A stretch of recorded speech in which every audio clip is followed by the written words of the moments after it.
introductions to get started. I'm Dr. Purvi Quintilla. I'm the new owner of Burwash Equine Services. I bought it in 2013. Working alongside me is Dr. Alyssa Butters. She's been with Burwash since 2007, so a lot of you have probably seen her face. Dr. Crystal Lee is right around the corner over there. She's going to do most of the talking this evening. She's our newest board-certified surgeon that we've added to our staff. She started with us last March, but just found out she passed her board exam, so it's pretty awesome news. We also have Dr. Bretley Battistone, who joined us in July of last year after finishing up a repro internship, so she's going to be doing a lot of that work for us. Marge Shilby is here with us too, our receptionist, the voice on the other end of the phone. Jacqueline Schlegg is the one holding Chance, who's our demo patient this evening. Jacqueline's our technician, and Kendra is also here somewhere. I missed where she went and sat, but Kendra's the other voice who'll get on the phone. She's up at the back up there. And Dr. Burwash, Wayne Burwash is also here over in the corner. So, alrighty. So we're going to start off with Dr. Butters giving us a bit of an overview of a general lameness exam for those of you who haven't had to go through it before, which is somewhat few and far between, but just to get you up to speed, and then Dr. Lee will take over and start talking about the lameness locator. So I'll pass it over. All right. Can everybody hear me okay? Sometimes my voice doesn't carry very well. So I'm just going to give a brief introduction here to what you might expect if you bring a horse in for a lameness exam.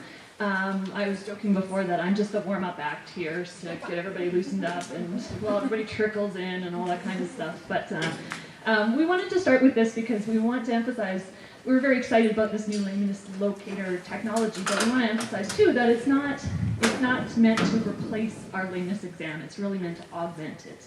And although it can offer a whole bunch of things, there really is no substitute for a good thorough lameness exam. And our job is to take the information that the lameness locator gives us and to synthesize it with what we see and what we feel on the horse, what we observe when it's in motion, and the history that you provide for us, and of course what the horse's job is, and kind of bring that all together to give you as much information as we can about the lameness itself. But probably one of the most important parts of a lameness exam is just the history, and if you bring a horse in to see us, we're going to spend a lot of time asking a whole bunch of questions that will be very important to help us kind of sort through exactly what's going on. We're going to be asking things like, the simple, how old is the horse, how long has it been in work, that sort of thing. When did you first notice the lameness? Has it been getting better? Has it been getting worse? Do they warm up out of it, or do they warm into the lameness? Can you tell which leg it's on? If you can, does it seem like, or even if you can't, does it seem like there are certain things that make it get worse? Is it worse when you circle the horse in one direction? Is it worse when they turn sharply? Is it worse when they're going down a hill? All of those things could be significant to our interpretation of what is going on with the lameness. Have you treated the horse with anything? And if you did, what did you give them and when did you give it? And did it help? If you gave it some bute and you gave it 2 grams 5 days ago and it didn't help one whiff, okay, that's good to know. Or yes, they really improved with the bute, but as soon as we took it away, they got worse again. So again, all really important information. Have you noticed any heat or swelling in the limb? Did it hurt when you touched it anywhere? Is that the same now? Has the horse ever been lame before? Is this something new, or is this something that's been going on for a while and just kind of raises its ugly head every now and then, and you've really noticed it now? As I said before, we are also interested in the horse's job. Certainly some types of lameness are much more common in a 3-day eventer than they are in a rope horse, and vice versa.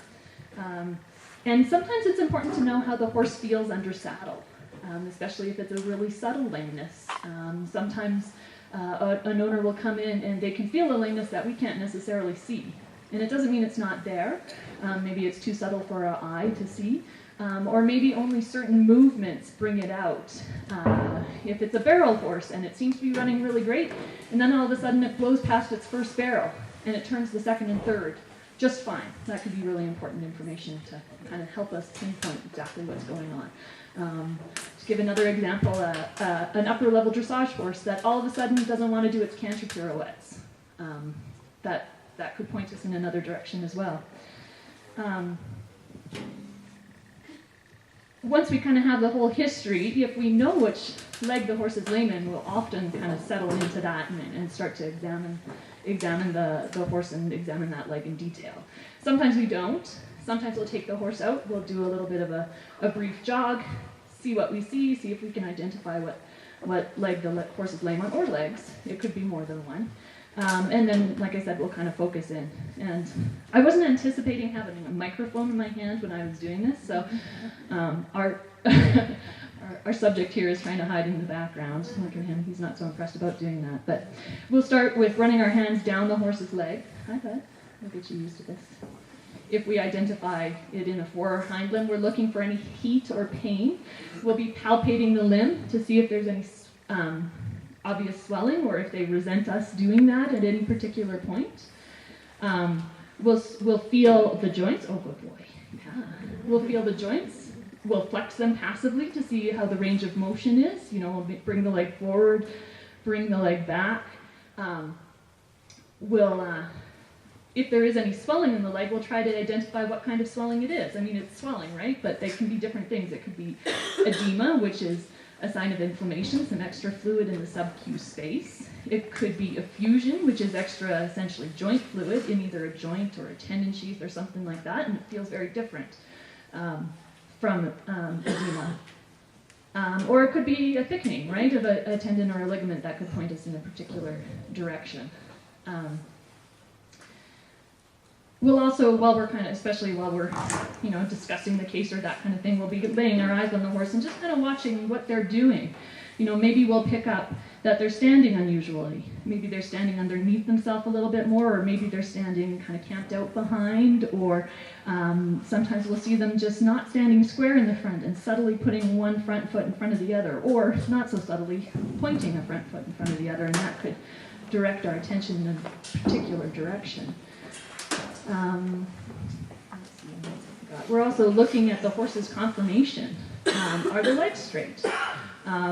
If they're hind legs, are they overly straight? Are they post-legged? Are they deviating, inwards or outwards? What do their feet look like? Are they standing underneath themselves as well? How are they trimmed, or how are they shod? When were they trimmed or shod? And we haven't even watched the horse go yet, right? Let's see where we're at here. Sometimes we'll be pointed in a very specific direction, and sometimes we won't. We'll kind of continue with our evaluation down, and we spend a lot of time looking at the horse's feet, especially in the front end. Foot lameness is very, very common, and it's especially one that can be a little sneaky without showing us any heat or swelling or pain in the limb because it's encased in the foot, right? We'll take our hoof testers, and we'll pinch them across the sole of the foot and the heels, across the frog, to see if there's any kind of sensitivity when we put a little extra pressure in a given area. If the horse has an abscess that we're looking for in the foot, they should be quite sensitive when we hit the area close to the abscess. If they have a stone bruise, that could help identify it for us. If we squeeze across the frog, some horses with heel pain will be quite sensitive to that. We also feel the horse's digital pulses, and we get a lot of questions about this. The digital pulses are the arteries, they run with a nerve and a vein, right down here that are best felt at the back of the fetlock. If there's any inflammation in especially the foot, but low down in the limb, those will become quite prominent. So we'll feel those and compare those to the other limb and see if there's a difference. It could point to some inflammation low down in the foot. Because foot lamenesses are very important, we're looking at the conformation of the foot itself. And sometimes something subtle like a change in the shape of the foot can be significant. If the left front is narrower than the right front, if it's more upright or less upright. You look at the foot to see if there's any significant chips or cracks or any unusual flare. In a hind limb, often they will dub their toes as they're dragging their toes along. So we'll be looking at that too. And just kind of having a look at overall the horse and see if they're going to kind of tip their hand for us at all about where this lameness is coming from. Even if we've localized lameness to a particular limb, or we've watched the horse go and we think it's lame on the left front. When we're palpating the body and palpating the limb, feeling down the limb and all the joints, we don't just focus in on the the leg that's lame. We will also look at the other legs as well. We might compare one to the other. We might see if we see a mild lameness in the other limb. And then we also consider all the connected structures. You know, the limb isn't in isolation here. If it's a front limb lameness, we'll often palpate the withers, and through the back we'll palpate the neck and see if it has normal range of motion or any sort of pain on palpation in a hind limb. We'll palpate along the loins region, the sacroiliac region, and over the croup. Just like in us, you know, if you have a sore knee or whatnot, sometimes your back goes out. And then, you know, finding pain in one area might not necessarily mean that you know, say the SI, the sacroiliac is the primary source of lameness, but we have to kind of sort through what could be primary and what could be compensatory too. So, after all of this history and looking at the horse and the hoof testing and all that kind of stuff, we often either look at the horse again or look at the horse for the first time. So in an ideal world, we like to see the horse going in all gaits, if possible. Sometimes it's tough to see them go in the canter or the lope, of course. But we usually like to see them at the walk and the trot at the very least. We like to see them in a straight line, and we like to see them in circles in both directions, because that can change the lameness as well. If possible, we like to see them on firm footing, and we like to see them on soft footing as well. Most lamenesses will be more apparent on the firm footing, but there's an occasional few that are more lame when they're on soft footing. And most lamenesses, again, are more visible when they're on a circle, but not always. And when we see the lameness on the circle, we're noting which way, when we circle them, are they more lame. Especially with a front limb lameness, they are typically more lame when the lame leg is on the inside of the circle. Does that make sense? So if they're lame on the left front, typically they're more lame when they circle to the left or counterclockwise. There are some lamenesses that are known for causing a lameness to be more severe when it's on the lame leg is on the outside of the circle. And it's not something you can hang your hat on. You can't see a horse who's more lame on the left front circling to the right and say, oh, that's an upper suspensory lesion. But it might tip you in that direction, something to kind of file away in your memory there, that horse showed that particular pattern. When we're looking at them going, we often watch them straight away from us and straight back. And that's the best way for us to look at how is the horse moving. Is it traveling straight? Is it placing a foot out to the side reliably? Does it paddle when it moves? Or does it wing when it moves? So paddling outwards or winging inwards as it moves? Or is it landing a little bit differently? Is it landing a little toe first? Is it landing a little heel first? Or is it landing on the outside of its foot and rolling in? And we like to see that at both the walk and the trot. Like I said, ideally it's nice to see the horse go in a canter or a lope. Of course, if we're on a firm footing, that's often not possible. But some lamenesses will be quite subtle, and you can only see them when the horse is moving at speed. Sometimes we'll be looking for just subtle changes, like the horse is cross-firing in the canter more commonly. Does everybody understand what I mean? That they'll be going on one lead on the front end and the opposite lead with the hind end. And they'll be wanting to switch out, they won't hold their lead. So sometimes it's important to see the horse go at a little higher rate of speed. And then of course there's some lamenesses that I have the rider get on and ride them. Sometimes the lameness is only apparent when they're under saddle. Maybe that's a saddle fit issue, maybe it's not. Maybe it's something that the rider is doing, or maybe it's just a subtle lameness that is only coming up in certain circumstances when the horse is in work. Once we identify the lameness, and Dr. Lee is going to be speaking a little bit more about how we identify which leg is lame, what's next? So we figured out which leg is lame. We're still a long way from knowing where we're going to go with it. Sometimes it's obvious, but a lot of the time we'll be next moving to doing flexion tests. So versus the passive flexion where we just lift the leg up and we're trying to see the range of motion and all that kind of stuff. In a flexion test, we're actually trying to put a little bit more torque on specific parts of the limb. And we can't do this very specifically. We kind of generally break it down often to lower limb and upper limb. So the aim is to just put a little extra pressure on set joints. So if we're looking at the lower limb, we're looking to put a little extra pressure on the fetlock, the pastern, and the coffin joint. So we can't just localize the fetlock joint. We have to look at all of them in conjunction here. So we hold the limb with the little extra torque on those joints for a prescribed amount of time, usually about a minute, and then we immediately trot the horse off. And we compare that to their baseline lameness and see if that has made them worse. I mean, you can imagine if your knee is sore and you had to hold it up really tightly flexed for a minute, you're gonna limp when you walk off or trot, if we trot it. We look at both how lame they become and how many steps it took them to kind of work out of it. I mean, anytime you hold a horse's limb up in that unnatural shape, it's going to, take them a step or two to work out of it, and we allow that. But we're looking for, if they take more lame steps as they go down the arena, it takes them some time to work out of it.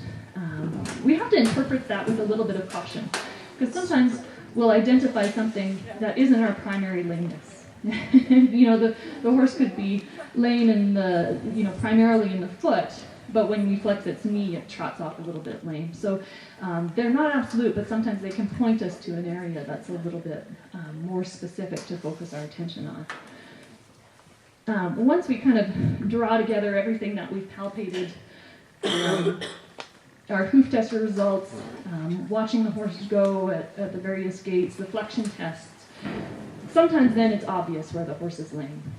Say they're obviously lame on the right hind, they're very positive to right hind upper limb flexion, and their hock is big and hot. I mean, that's probably all the information that we need to know, and then we'd go on to some further diagnostics like x-ray at that point, and Dr. Pintillo is going to speak to those a little bit more at the end. But sometimes we still don't have enough information. Sometimes they don't tip their hand to us very much. And even if we have a suspicion, it's very important to confirm that is actually what's going on. And every vet who's ever done a lameness exam has a story about how there was a big fat knee, but then the horse blocked out to a foot or something like that. So you can't take for granted that that's actually where the lameness is coming from. And so what we usually do next is move on to some what we call diagnostic analgesia, which most people would know more by nerve blocks. So if you've been to the dentist and they've frozen you know the concept. We put a little local anesthetic, a little lidocaine or something like that right next to the nerve or directly into a joint, let it diffuse in and numb that area.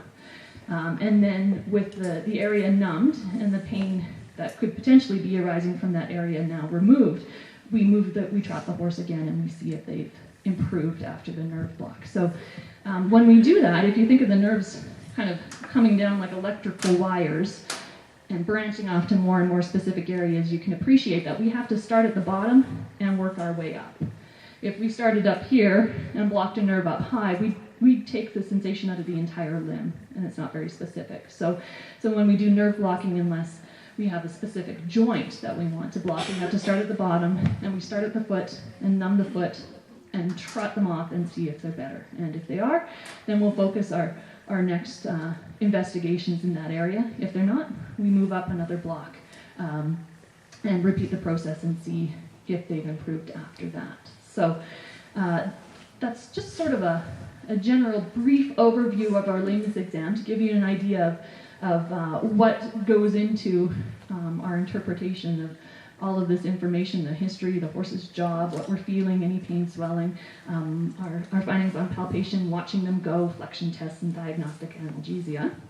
And I know a lot of you guys have experienced this before, but we wanted to bring everybody to the same place so that when Dr. Lee now discusses what the lameness locator can bring to this exam, that we'd all be at the same place. So I'll turn it over now to Dr. Lee and let her describe this exciting new technology.